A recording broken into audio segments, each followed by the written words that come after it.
இந்த படம் ரிலீஸ் ஆனதே வந்து எனக்கு ஒரு பிளாக் பஸ்டர். இந்த படத்தில் வந்து ஒரு ஃப்ரேம் கூட என்னால் ஈஸியாக எடுக்க முடியாது. சும்மா கேமரா எடுத்துகிட்டு போனால் ஒரு இடத்துல வச்சோன்னா அது வந்து ஒர்க் அவுட் ஆகாது. பிரதீப்னால தான் இந்த படம் நடந்துச்சு, இல்லைனா இந்த படம் நடக்க சான்ஸே கிடையாது. கௌரியெல்லாம் வந்து 96 படத்தில் பார்த்துட்டு இந்த படத்துக்கு நான் என் காஸ்டியூம்ஸ் நான் கொஞ்சம் இதெல்லாம் பண்ணும்போது எனக்கே கொஞ்சம் கஷ்டமாக தான் இருந்துச்சு. எஸ்.ஜே. சூர்யா சார் எனக்கு வந்து அவரை தவிர இந்த ரோலில் வேறு யாரையுமே என்னால் இமேஜின் பண்ண முடியலை. நேற்று ஒரு இன்டர்வியூவில் நான் சொல்லியிருந்தேன், இந்த ஒரு ஸ்டேஜில் ஒரு வடிவேல் ஃபைட்டில் வந்து அவர் எப்படி கப்பு வாங்கிட்டு நியாயமாக இந்த கப்பு எனக்கு தான்டா சொந்தம், நான் எவ்வளோ அடி வாங்கியிருக்கேன் பாடுறான்ற மாதிரி இந்த படம் ரிலீஸ் ஆனதே வந்து எனக்கு ஒரு பிளாக் பஸ்டர்.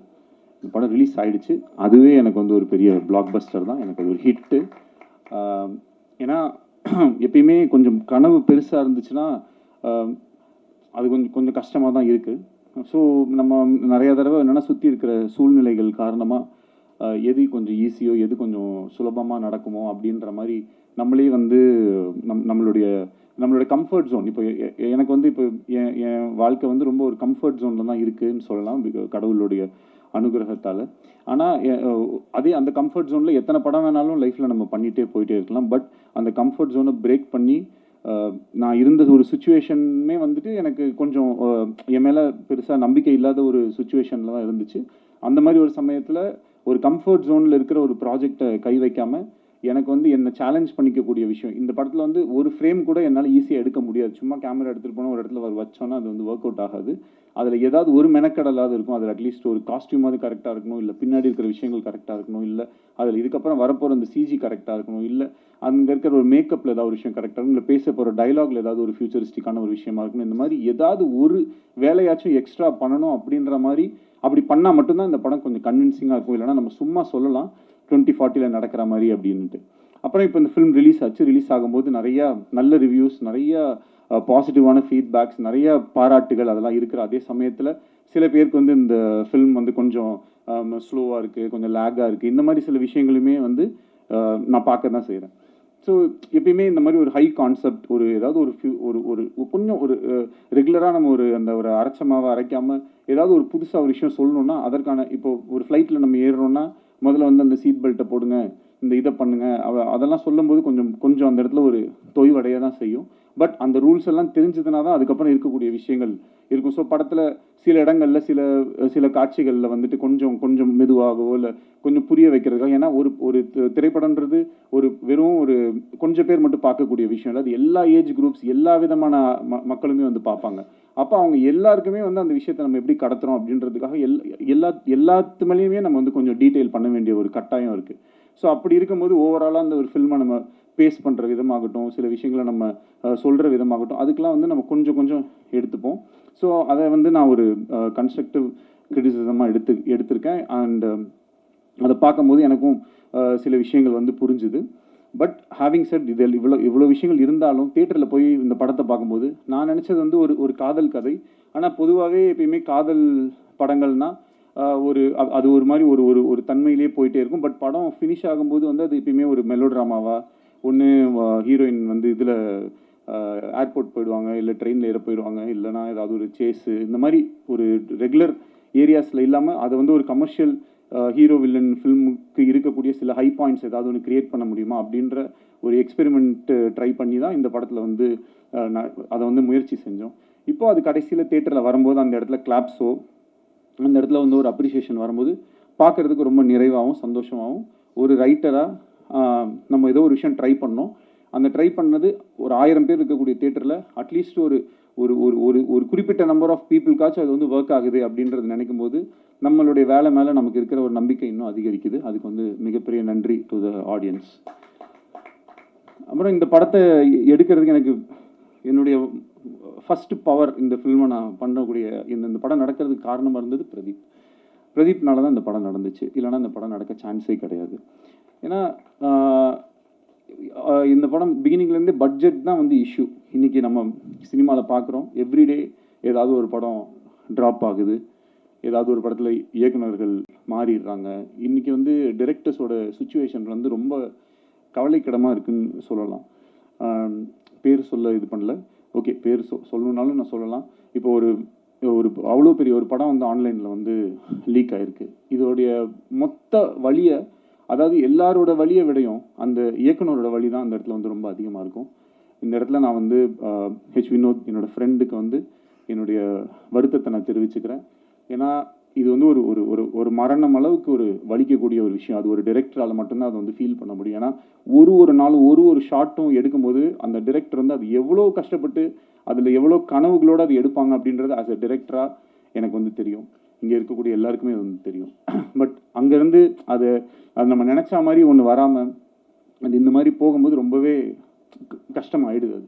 ஸோ அதே மாதிரி இப்போது என்னாலையும் வந்து என் படத்தை நான் நினச்ச மாதிரி எடுக்க முடியாதோன்னு அந்த அந்த அந்த பெயின்லேயே போய் கடைசியில் என்னால் முடிஞ்ச வரைக்கும் நான் அந்த படத்தை நான் நினச்ச மாதிரி வந்து எடுத்து அதை வந்து அப்புறமேட்டு ரிலீஸ் ஆகிறதுக்கும் பிரதீப் சார் சொன்ன மாதிரி அவ்வளோ டேட்ஸ் மாறி வந்ததுக்கு ஏகப்பட்ட காரணங்கள் இருந்துச்சு. எங்களால் நிறையா விஷுவல் எஃபெக்ட்ஸு அவ்வளோ விஷயம் எதுவுமே கொஞ்சம் காம்ப்ரமைஸ் பண்ணி பண்ணுறதுக்கும் மனசு வரல.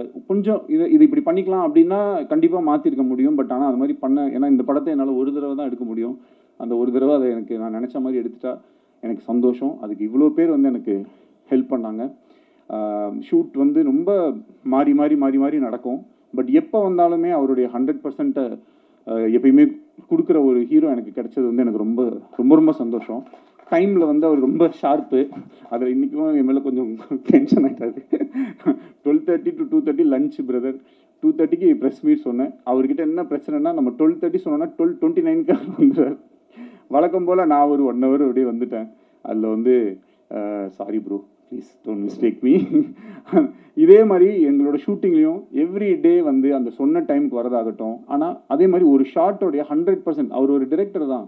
என்கிட்ட சொல்லலாம், ப்ரோ இது ஓகே ப்ரோ, இது இங்கேருந்து வைட் க்ளோஸ் கட் பண்ணிக்கோங்க அப்படின்னு ஈஸியாக சொல்லிட்டு போயிடலாம். நானே ஏதாவது சின்ன ஆட்லாம் ஏதாவது நடிக்கிறதுக்கு போவேன் கை செலவுக்கு. அப்போ வந்து அவங்க ஏதாவது ஒன்று சொல்லுவாங்க. அப்போ நான் சொல்லும்போது ப்ரோ ஓகே ப்ரோ இது இவ்வளோ தானே கட் பண்ணுவீங்க அப்படின்னு நான் சொல்லிவிட்டு நான் எஸ்கேப் ஆகிடுவேன். ஆனால் இவர் வந்து நான் எத்தனை தடவை எதை கேட்டாலும் வந்து அது அவர் அந்த இடத்துல வந்து ஒரு ஹீரோ. நான் வந்து ஒரு நடிக்க வந்திருக்கேன், நான் என் வேலையை தான் பண்ணுவேன்ற மாதிரி பண்ணுறது வந்து ரொம்ப ஆச்சரியமாக இருந்தது எனக்கு. அப்புறம் ஒரு குறிப்பிட்டு சொல்லணுன்னா என் படத்தில் வந்து ஒரு ஸ்விம்மிங் பூலில் இருக்கிற மாதிரி ஒரு சீக்வன்ஸ் ஒன்று வந்துச்சு. தண்ணிக்குள்ளே இருக்கணும்.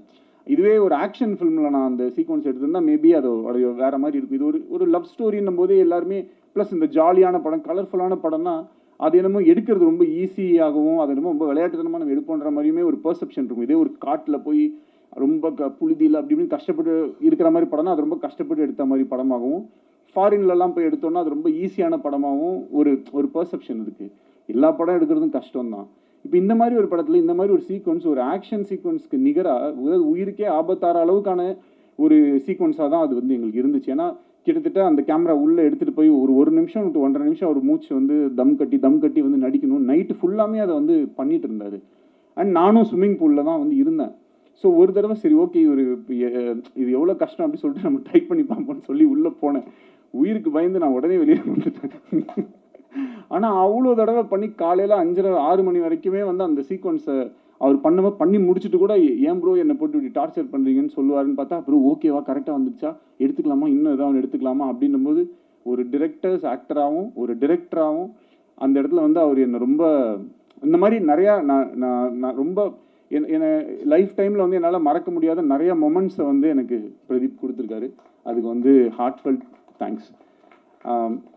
இன்றைக்கி இந்த படத்துக்கு வந்து மிகப்பெரிய ஓப்பனிங். ஏன்னா மேபி இந்த படம் வந்து டிரெக்டட் பை வேறு ஏதாவது ஒரு பேர் போட்டிருந்தா இன்னும் பயங்கரமாக கூட ஓப்பனாக இருக்கலாம், சொல்ல முடியாது.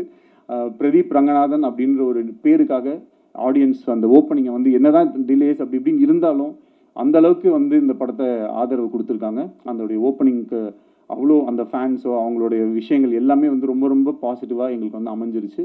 இப்போது இந்த வீக்கை என்னை பொறுத்த வரைக்கும் இந்த படம் வந்து ஒரு லாங் ரன் போகும், அதற்கான எல்லா தகுதியும் பொட்டென்ஷியலும் இந்த ஃபிலிமில் இருக்குது அப்படின்றத நான் நம்புகிறேன்.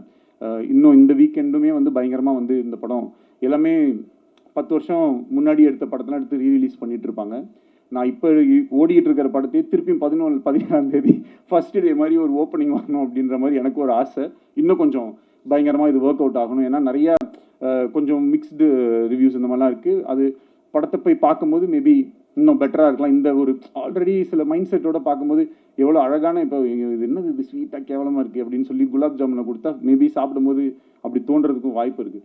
அந்த மாதிரி சும்மாவே ஏதாவது ஒரு விஷயத்த சொல்லி சொல்லி சொல்லி சொல்லி அது பண்ணும்போது அது கரெக்டாக போக மாட்டேங்குது. எந்த விதமான மைண்டில் எதுவும் இல்லாமல் இந்த படத்தை நீங்கள் போய் நேராக தேட்டரில் உட்காந்து பார்த்தீங்கன்னா கண்டிப்பாக வந்து ரசிப்பீங்க அப்படின்றதுக்கு வந்து நம்பலாம். என்னுடைய வேர்டை நீங்கள் வந்து நம்பலாம். அண்ட் ப்ரோ, இந்த ஃபில்மும் வந்து கூடிய சீக்கிரம் உங்களுடைய 100 crore கிளப்பில் வரும். கான்ஃபிடென்ட்டாக இருங்க, வெற்றி நிச்சயம். நெக்ஸ்ட்டு வந்து கிருத்தி, சின்ன பொண்ணு. கிருத்தி அவங்க அம்மாவுமே கொஞ்சம் சின்ன பொண்ணு தான். 2 பேரும் வந்து பார்த்திங்கன்னா செட்டில் அவங்கள வந்து அவங்கள எப்படின்னா அவங்க ஒரு குழந்தைய ஹேண்டில் பண்ணுற மாதிரி தான் நாங்கள் நிறையா தடவை ட்ரை பண்ணியிருப்போம். அதே நேரத்தில் நிறையா தடவை மிஸ்ஸும் ஆயிரும். அப்போ வந்து கொஞ்சம் அப்பப்போ ஒரு சின்ன முன்ன பின்ன இப்படி இருந்தாலும் அந்த ஒர்க்கை பண்ணும்போது the kind of dedication and அதே ஸ்விம்மிங் பூல் சீக்வன்ஸ் பண்ணும்போது எங்கேயோ ஒரு இடத்துல ஷூட்டிங் பண்ணிவிட்டு இவங்க டேயில் அங்கே ஷூட் முடிச்சு நைட்டில் இங்கே வந்து ஷூட் பண்ணிவிட்டு ஒரு நாள் கூட வந்து அந்த ஒரு இப்படி ஏதாவது ஒரு காரணம் சொல்கிற மாதிரி அந்த மாதிரிலாம் எதுவுமே இல்லாமல் எப்பயுமே she was very sweet and I really loved working with you. And அவங்கள ஃப்ரேமில் அப்படி நம்ம வச்சோனாலே வந்து அந்தளவுக்கு ஒரு அழகு. சாதாரண ஒரு ரோட்டில் தான் ஷூட் பண்ணிட்டு இருந்தோம் மலேசியாவில். அது ரவிவர்மன் சாரோட மேஜிக் வந்து எப்பயுமே எப்படி இருக்குன்னா நிறைய லைட்ஸ் நிறைய இது அப்படிலாம் போட்டு பயங்கரமாக காம்ப்ளிகேட்லாம் பண்ண மாட்டார். அது அவருக்கு வந்து அவர் ஒரு கிஃப்டட் டேலண்ட். ஸோ அதை ரொம்ப ஈஸியாக ரொம்ப அழகாக வந்து ரொம்ப இப்படின்றதுக்குள்ளே அவரால் வந்து ஒரு எக்ஸ்ட்ராடினரி ஷாட்டை வந்து கம்போஸ் பண்ண முடியும். ஸோ அவருடைய அந்த ஒர்க்கில் கிருத்தியை வந்து காமிச்ச விதமாகட்டும், இந்த படத்தில் வந்து நடித்த மற்ற நடிகர்கள் எல்லாமே, நம்மளுடைய கௌரியெல்லாம் வந்து 96 படத்தில் பார்த்துட்டு இந்த படத்துக்கு நான் என் காஸ்டியூம்ஸ் நான் கொஞ்சம் இதெல்லாம் பண்ணும்போது எனக்கே கொஞ்சம் கஷ்டமாக தான் இருந்துச்சு. பட் இருந்தாலும் கௌரி தப்பாக எடுத்துக்காதீங்க, போடுங்க பரவாயில்ல, 2040 இப்படி தான் ஆகும் அப்படின்னு சொல்லி அவங்கள கன்வின்ஸ் பண்ணி அந்த அந்த காஸ்டியூம்ஸ் இந்த மாதிரி விஷயங்கள்லாம் பண்ணோம். ஏன்னா அந்த கேரக்டருக்கு ஏன்னா இன்னும் 10 வருஷம் கழிச்சு எல்லாம் இஷ்டத்துக்கு தான் ஏதாவது ஒன்று போடுவாங்க. ஸோ நீங்களும் ஏதாவது இஷ்டத்துக்கு போட்டுவாங்க அப்படின்னு சொல்லி தான் அந்த காஸ்டியூம்ஸ் எல்லாமே நம்ம வந்து கொடுத்து நம்ம வந்து எல்லாம் இது பண்ணோம். ஸோ ஓவராலாக இந்த ஃபில்மை நிறைய பேர் வந்து ரொம்ப கஷ்டப்பட்டு எடுத்திருக்கோம். இந்த ஃபில்ம் நடக்கிறதுக்கு ரொம்ப மெயின் ரீசனாக இருந்த லலித் சார். அவர் மட்டும் இந்த படத்தை அன்றைக்கி டேட்டில் வந்து ஸ்டார்ட் பண்ணல அப்படின்னு சொன்னால் இன்றைக்கி வரைக்கும் நான் அது ஒரு லவ் இன்சூரன்ஸ் கம்பெனி ஒரு கதை வச்சுருக்கேன் போது அது பண்ணலான் இருக்கேன்னு சொல்லிவிட்டு இந்த 2 இயர்ஸையும் அப்படியே நான் தள்ளிட்டு போயிருக்கோம். எனக்கு வேறு ஆப்ஷனே இருந்திருக்காது. அவர் மனசு வைக்கலைன்னா இந்த படம் நடந்திருக்காது. இன்றைக்கி இந்த படத்தை நல்லபடியாக ரிலீஸ் பண்ணி கொடுத்ததுக்கும் இந்த படத்தை ப்ரொடியூஸ் பண்ணி கொடுத்ததுக்கும் எங்கள் எல்லாருக்கும் பக்கபலமாக இருந்து சப்போர்ட் பண்ணுறதுக்கும் ரொம்ப ரொம்ப தேங்க்யூ லலித் சார். அண்ட் நடித்த மற்ற அப்புறம் மெயினாக my other technicians Pradeep Raghav மாதிரி ஒரு எடிட்டர் எனக்கு கிடைச்சது வந்து மிகப்பெரிய ஒரு லக்கு. அண்ட் ஒரு நிறைய காம்ப்ளிகேஷன்ஸ் இருந்துச்சு இந்த ஃபிலிமில். எனக்கு சில டவுட்ஸ் இருந்தது, என்னோடய கான்ஃபிடென்ஸ் லெவலும் ரொம்ப கம்மியாக இருந்தது. அப்போது நான் வந்து எனக்கு ஏதாவது டவுட் இருந்துச்சுனாலோ இது ஒர்க் ஆகலையா, இந்த ஆர்டர் ஒர்க் ஆகுதா இல்லையா அப்படின்றத வந்து இன்றைக்கி பல்ஸில் இருக்கக்கூடிய பிரதீப் ராகவ்கிட்டையுமே நான் வந்து நிறைய தடவை வந்து கேட்பேன். ஸோ அப்போ அவங்க வந்து வருவாங்க, எடிட்டில் வருவாங்க, உட்காருவாங்க, பார்ப்போம், அனலைஸ் பண்ணுவோம், ஒரு வேர்ஷன் கட் பண்ணி பார்ப்போம், இப்படி கட் பண்ணி பார்ப்போம். இந்த மாதிரி விஷயங்கள்லாம் ரொம்ப பண்ணுறதுக்கு அண்ட் அவர் வந்து இந்த ஒரு படத்துக்கே வந்து ஒரு 10 படத்தோட வேலையை செஞ்சுருப்பார். அதுக்கு ரொம்ப ரொம்ப நன்றி பிரதீப் ராகவ். முத்துராஜ் சார், உங்களுடைய production design and then costumes, அப்புறம் சிஜி ஒர்க் பண்ண மேங்கோ போஸ்ட் வந்து இந்த படத்தோடைய இது வந்து இந்த ஒரு படத்தில் வந்து இந்த செந்தில்கிட்ட வந்து 30 ரூபா கவுண்ட் பண்ணி கொடுத்துட்டு டேய் இந்த 30 ரூபா நீ வச்சுக்கோ அப்படின்னு, டெய்லி 1 ரூபா நான் எடுத்துப்பேன் அப்படின்னு, ஓகே அப்படின்னு சொல்லணும். அந்த மாதிரி இந்த மேங்கோ போஸ்ட்டில் முதல்ல ஒரே ஒரு ரோபோ மட்டும் பண்ணணும் பிரதர் அப்படின்னு சொல்லிட்டு உள்ளே போனோம். அப்புறம் அங்கேருந்து அப்படியே அந்த கையில் ஒன்று வரும், அதுவும் பண்ணி அப்படியே இது பண்ணுங்கன்னு சொன்னோடனே அப்படியே என்னெல்லாம் கேட்டோமோ எல்லாத்தையுமே நான் வந்து பேசின பட்ஜெட்டில் எனக்கு வந்து ரொம்ப ஒரு பாயிண்ட்டுக்கு மேலே அவங்களுமே இந்த ஃபிலிம்குள்ளே ஒரு லவ்வில் வந்துட்டாங்க. So I am always grateful to you Ram. Thank you so much for helping me to achieve this film. And வேறு என்ன சொல்லணும், எஸ்ஜே சார் போயிட்டாரு அவர்.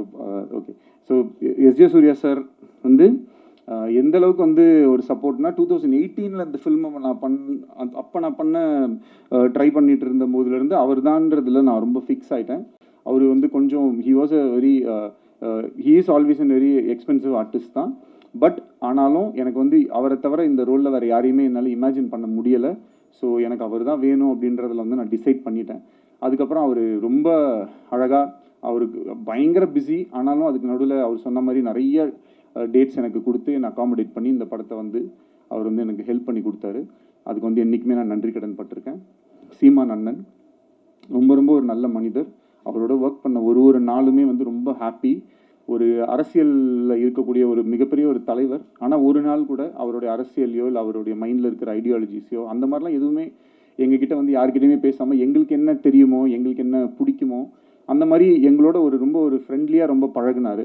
படத்தில் நிறைய விஷயங்களில் வந்து எப்படின்னா ஒரு அப்பா பையன் அப்படின்னும் போது சில டைலாக்ஸ் பேசுவோம். அதுக்கு பையன் கேரக்டர்லாம் இருக்கிறனால ஒரு சின்னதாக கிண்டல் பண்ணுற மாதிரியோ இல்லை ஏதோ ஒரு கவுண்டர்ஸ் இருக்கும். அதெல்லாம் வந்து ரொம்ப நான் கேட்டுக்கிட்டேன், இது ஓகேவா அண்ணன், ஏன்னா தம்பி படத்தில் என்னவோ நான் அப்பா பையனா இப்படி தானேப்பா பேசுவாங்கன்னு சொல்லி அது ரொம்ப என்னை வந்து என்னோடய வேலையை ரொம்ப ஈஸியாக செய்கிறதுக்கு வந்து அலோவ் பண்ண சீமான் அண்ணனுக்கு ரொம்ப நன்றி. அண்ட் மற்றபடி என்னோடய ஏடிஸ் ஒர்க் பண்ண எல்லாருமே, Parvathi, Harish, Lenin, Binu, Prasanna and all camera சைடில் வந்து நிறையா சின்ன ஒர்க்ஸ் எல்லாமே சில சீக்வன்சஸ் அப்போல்லாம் வந்து எனக்கு சத்யன் சூரியன் ஹெல்ப் பண்ணார், நீரவ் ஷா ஹெல்ப் பண்ணாங்க. இந்த மாதிரி நிறைய பேரோட ஹெல்ப்னால தான் இந்த ஃபிலிம் வந்து நடந்திருக்கு. அவங்க எல்லாரையுமே இந்த நேரத்தில் வந்து நான் நன்றி சொல்லிக்கிறேன். தேங்க்யூ. இந்த படத்துக்கு உங்களுடைய ஆதரவு ரொம்ப முக்கியமாக இருக்குது. கொஞ்சம் இன்னொரு தடவை கூட போய் பாருங்கள். அந்த படத்தில் வந்து என்னுடைய மைண்டில் நான் வந்து இந்த மெட்ராஸ் அப்படின்னு நான் பிறந்து வளர்ந்த இந்த ஊரை எப்படிலாம் நான் கற்பனை பண்ணியிருப்பேனோ அதெல்லாம் எடுத்து பார்க்குறதுக்கு இந்த மாதிரி இந்த யூனிவர்ஸ் வந்து எனக்கு ஒரு வாய்ப்பை கொடுத்ததை நான் ரொம்ப சந்தோஷமாக நினைக்கிறேன். அண்ட் என்றைக்குமே அந்த கோலிவுட்னு ஒரு சென்ட் தாமஸ் மவுண்டில் ஒரு போர்டு இருக்க மாதிரி ஒரு ஷார்ட் ஒன்று வச்சுருப்பேன். அது வந்து என்னுடைய ஆசை. எப்பயுமே நம்ம இண்டஸ்ட்ரி வந்து அந்த மாதிரி ஒரு இதில் இருக்கணும் அப்படின்றது என்னுடைய ஒரு பர்சனல் இது. அது எல்லாத்தையும் ஒரு டிரெக்டருக்கு இருக்கக்கூடிய ஒரு பெரிய கிஃப்ட். அதுதான் அவங்க நினைக்கிறத அவங்க வந்து எடுத்து அட்லீஸ்ட் ஒரு ஸ்க்ரீன்லேயாவது பார்த்துடலான்றது. ஸோ இது எல்லாத்தையுமே நான் அந்த ஸ்க்ரீனில் பார்க்கும்போது ஆடியன்ஸும் கிளாப் பண்ணும்போது மொத்தமாக சேர்த்து எவ்வளோ தான் நம்ம கஷ்டப்பட்டிருந்தாலும் இன்றைக்கி இந்த படம் ரிலீஸ் ஆனதை மக்களோட பார்க்கும்போது எனக்கு கிடைக்கிற சந்தோஷத்துக்கு ஈடு இணை வேறு எதுவுமே இல்லை. அதுக்கு மிகப்பெரிய நன்றியை சொல்லி உங்கள் எல்லாருக்கும் தேங்க்யூன்னு சொல்லி விடைபெறுகிறேன். நன்றி, வணக்கம். Thank you so much. PRO Yuvaraj Srimappa, எங்கள் யுவராஜ் பிரதர் ரொம்ப தேங்க்ஸ். எது இல்லை நம்ம அண்ணன் தானே. So thank you so much. இன்றைக்கி வந்து நீங்கள் இல்லைன்னா இவங்க யாருமே வந்துட மாட்டாங்க. ஸோ அப்புறம் இந்த இன்ஃப்ளூயன்சர்ஸ் இந்த மாதிரி நிறைய பேர் வந்து கொஞ்சம் முன்ன பின்ன அப்படிலாம் போட்டுட்ருக்காங்க. அதுக்கெலாம் வந்து நமக்கு இதுக்கு மேலே வந்து செலவு பண்ணி இருந்த காசு எல்லாத்தையும் படத்துலேயே செலவு பண்ணிட்டேன். ஸோ தயவு செஞ்சு நீங்கள்லாம் சேர்ந்து ஏதாவது ஒன்று ஹெல்ப் பண்ணி அவங்க வந்து என்னென்னா இன்றைக்கி வந்து இந்த தம்ப்நெயில் கல்ச்சர் இருக்குது இல்லையா. இப்போ நானும் கொஞ்சம் ஏதாவது தம்ப்நெயில் வேணால் கொடுத்துட்றேன். கதறி எழுத விக்னேஸ்வரன் அந்த மாதிரி ஏதாவது போட்டுக்கோங்க. மேடையை உடைத்த மாதிரி ஏதாவது போடுறதுக்கு எதையாவது ஒன்று போட்டு கொஞ்சம் ஹெல்ப் பண்ணுங்கள். ஏன்னா இப்போ எதை பார்த்தாலுமே அது என்னன்னா அந்த தம்ப்நெயில்ல வந்து ஐயோ படம் ரொம்ப அப்படின்னு ஆரம்பிச்சிடறான், உள்ள போனோன்னு ரொம்ப கேவலமாக இருக்கும்னு நினச்சேன், ஆனால் ஆக்சுவலாக நல்லா தான் இருக்குது, சூப்பராக இருக்குது அப்படின்னு சொல்லி அப்படிதான் அந்த வீடியோவே ஸ்டார்ட் பண்ணுறாங்க. ஸோ அதனால் இது எப்படி இது நம்ம ஹேண்டில் பண்ணுறதுனே தெரியல. உள்ளே போனதுக்கப்புறம் அதெல்லாம் நல்லா தான் இருக்குது, ஆனால் இது இருக்குது, ஆனால் எங்கேயோ ஒரு இடத்துல கொஞ்சம் ஸ்லோவாக இருக்குது, கொஞ்சம் என்ன சொல்லணும்னு தெரியாமல் எதையாவது ஒன்று சொல்லி விட்டு போயிடறாங்க. அதை பார்த்து கொஞ்சம் பேர் இதாகிடுறாங்க. ஸோ அதுக்கு எப்படி டேக்கிள் பண்ணுன்றது நீங்கள் தான் ஏதாவது ஒன்று பார்த்து கொஞ்சம் பாவம் ஹெல்ப் பண்ணும். ஏன்னா நிறையா செட்டில்மெண்ட்லாம் பேலன்ஸ் இருக்குது. அந்த இந்த ராமசாமி என் பணம் கிடைச்சிரும்னு பல பேர் வெளில இருக்காங்க. அது இந்த வாரம் நல்லா ஓடிடுச்சுன்னா இதுதான், அப்படி இல்லைன்னா ராமசாமி தான். அதனால தயவு செஞ்சு கொஞ்சம் நீங்களாம் உங்கள் வீட்டு பிள்ளையா நினச்சி இது மாதிரி தான் இப்போ நிலைமை வந்து அந்த லெவலுக்கு இதுதான் இருக்குது. அந்த இப்போ என்ன கேட்டுட்டாங்க என் கட்சிக்காரர், ஒரு படம் தானே எடுக்க வந்தேன், அந்த மாதிரி ஒரு படம் தானேங்க எடுக்க வந்தேன், அதுக்கு ஏன்பா போட்டு இப்படி அடிக்கிறீங்கன்ற மாதிரி சிம்பிளாக பண்ணு, காம்பேக்டாக பண்ணு, சிம்பிளாக பண்ணு, காம்பேக்டாக பண்ணால் நல்லாவே இருக்க மாட்டேங்குது, அதுக்கும் அடிக்கிறாங்க. இன்னும் அது எப்போ பார்த்தாலும் இதே மாதிரி எடுத்துக்கிட்டே இருக்குங்க. புதுசாக ஒன்று பயங்கரமாக பண்ணால் அதில் எது இல்லையோ, நான் கேசரி பண்ணால் மட்டும் ஏன் காரமாக இல்லைன்னு கேட்குறேங்க. கேசரி எப்படி காரமாக இருக்கும், நான் என்ன பண்ண சிக்கன் குழம்பு ஊற்றுனா அதில் ஏன் இனிப்பாகவே இல்லைன்னு கேட்டிங்கன்னா இதுக்கு என்ன பண்ணுறதுன்னு நமக்கு வந்து தெரியல. இந்த படத்துக்குள்ளே சில நல்ல விஷயங்கள் இருக்குது, அவ்வளோதான். ப்ளஸ் பயங்கரமாக படம் எடுக்கிறது என்னால் பயங்கரமாக எடுக்க முடியுமா நீங்கள் சொல்லுங்கள். ஓரளவுக்கு தான் நம்மளால் எடுக்க முடியும். அந்த ஓரளவுக்கு எடுத்ததை கொஞ்சம் ஜாலியாக வந்து பார்த்துட்டு அழகாக அதை ரசிச்சுட்டு உங்களுக்கு பயங்கரமாக கோவம் வந்துடுச்சா மனசுக்குள்ளேயே வச்சுக்கோங்க. இல்லை ஏதாவது என் ஃபோன் நம்பரோ இல்லை ஏதோ ஒன்று எங்கேயாவது ஒரு இடத்துல நிச்சயமாக என்ன பார்ப்பீங்க. அப்போ சைடில் வந்து என்ன சொல்லுங்க, டேய் ஏன்டா இப்படி பண்ணேன்னு. அதை விட்டுட்டு அதுக்கு ஒரு வீடியோவை போட்டு இவன்னு சொல்லி ஏன் இப்படி பண்ணி. ஸோ அதனால் நிறையா மறுபடியும் சொல்லிக்கிறேன், செட்டில் பண்ணணும். ஸோ பார்த்துக்கோங்க. ஸோ கரெக்டாக பார்த்து தயவு செஞ்சு எல்லாருமே கொஞ்சம் ஹெல்ப் பண்ணி இந்த படம் April 17th வந்து திருப்பி நாங்கள் வந்து ஓப்பனிங்கை க்ரியேட் பண்ணி இந்த படத்தை பயங்கர ஹிட் ஆக்கி நான் செல்லக்குட்டி பிரதீப்க்கு அந்த 4th 100 crore சொல்லி போஸ்டரை ஒட்டியே ஆகணும் அப்படின்றதுல உறுதியாக இருக்கோம். தேங்க்யூ.